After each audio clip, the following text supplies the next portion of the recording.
नमस्कार साथियों, आप सभी का स्वागत है आप सभी के अपने YouTube चैनल पे। आज है 23 अगस्त 2022 और आज की पहली पाली का paper railway group D exam का सफलतापूर्वक संपन्न हो चुका है। सभी GK, GS, current affair, math और रीजनिंग के सटीक क्वेश्चन हमारे पास आ चुके हैं। अगर आपका पेपर आगे की शिफ्टों में लगा हुआ है तो आप सभी के लिए आज की वीडियो का एनालिसिस काफ़ी ज़्यादा इंपॉर्टेंट होगा। चलिए शुरू करते हैं। आप सभी के सामने पहला क्वेश्चन इस प्रकार से है कि किस राज्य में अनुसूचित जनजाति की जनसंख्या का प्रतिशत सबसे ज़्यादा है। तो आपको बता दें इसका सही उत्तर था पंजाब।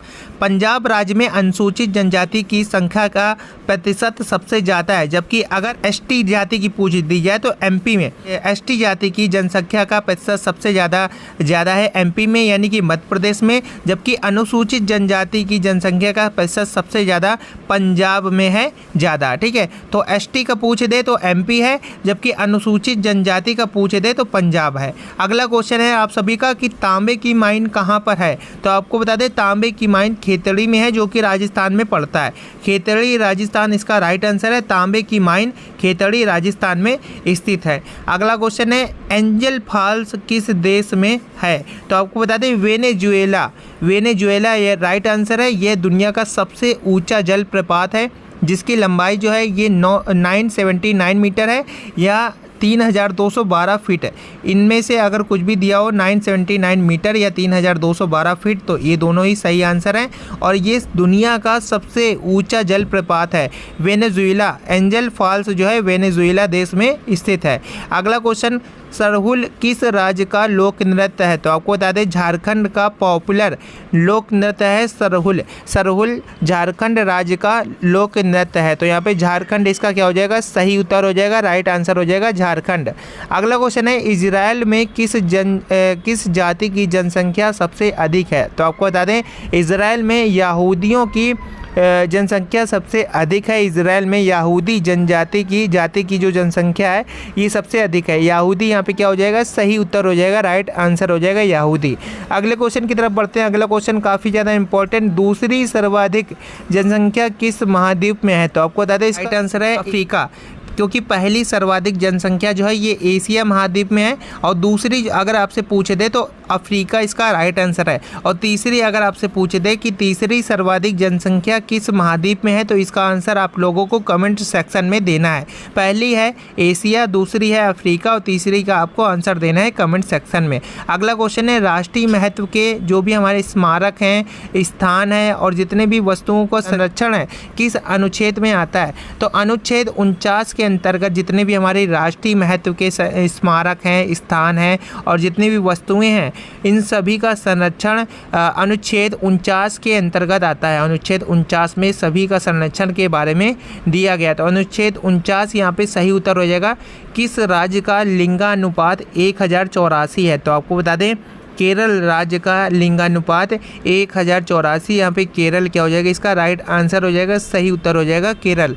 अगला क्वेश्चन की तरफ बढ़ते हैं। अगला क्वेश्चन कौन सी नदी जो है अरावली से निकलती है और कच्छ के रण में विलुप्त हो जाती है। तो काफ़ी बार पूछा जा चुका है, तो आपको बता दें यहाँ पे सही उत्तर हो जाएगा लूनी नदी।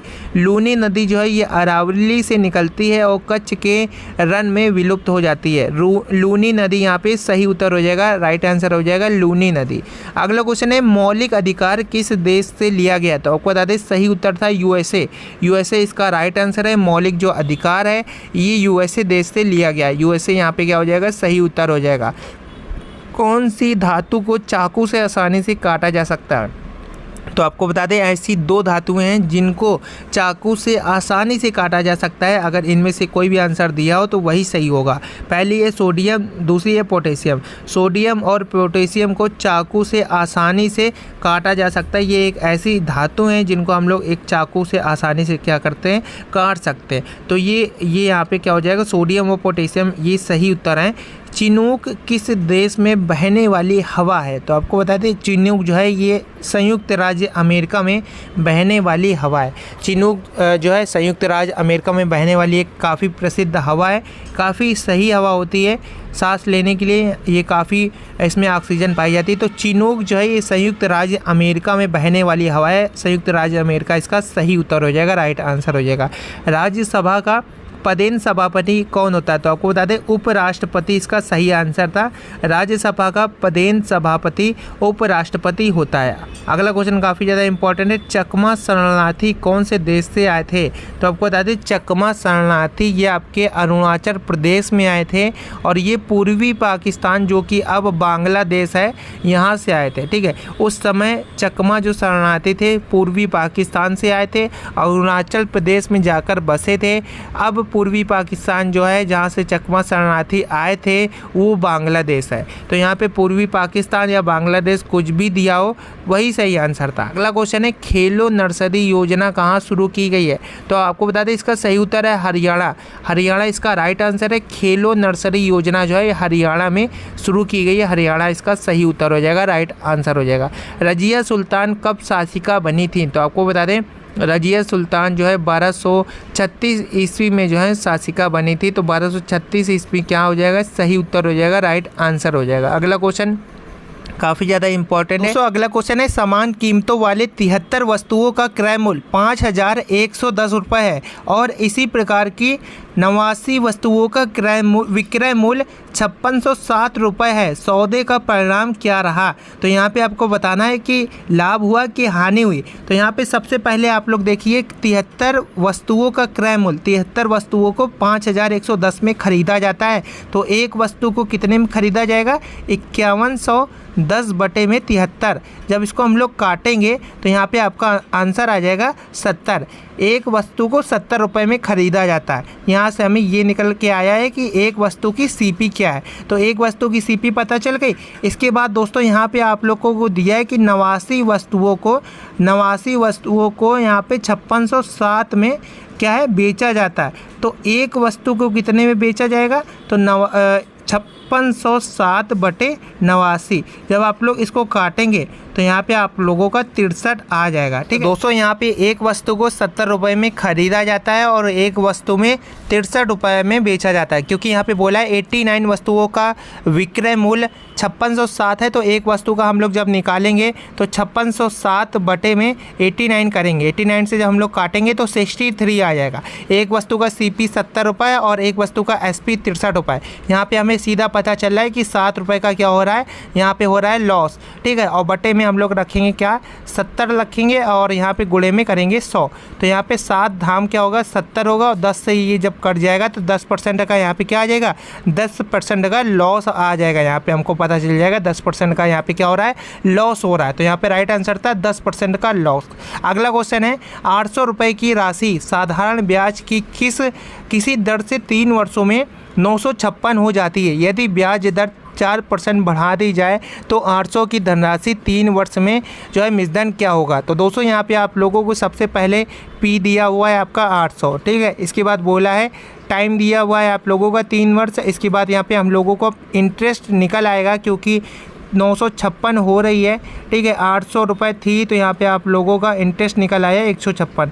तो इंटरेस्ट भी हमारा निकल आया 156। इसके बाद फॉर्मूला होता है साधारण ब्याज बराबर PRT अपॉन में 100। और यहाँ पे हमें क्या चाहिए? पहले तो रेट चाहिए।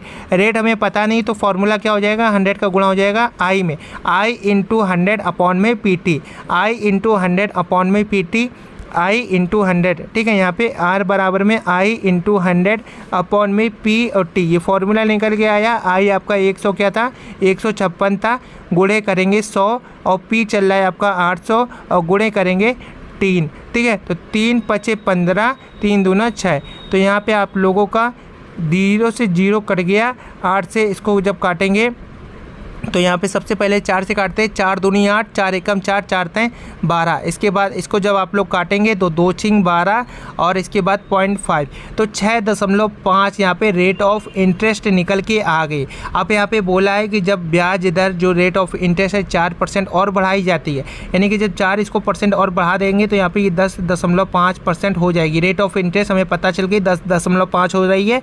अब यहाँ पे बोला है कि रेट ऑफ इंटरेस्ट पता है, यानी कि आप लोगों को मिसदन ज्ञात करना है। रेट ऑफ इंटरेस्ट यहाँ पे पता है 10.5।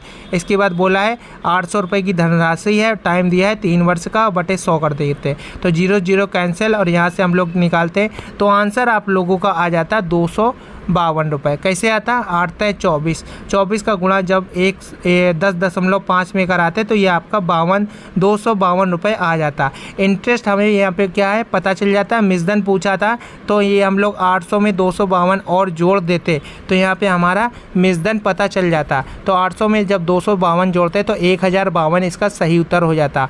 800 में जब हम लोग 252 जब जोड़ देते तो यहाँ पे आप लोगों का 1052 जो है आपका राइट आंसर हो जाता, सही उत्तर हो जाता।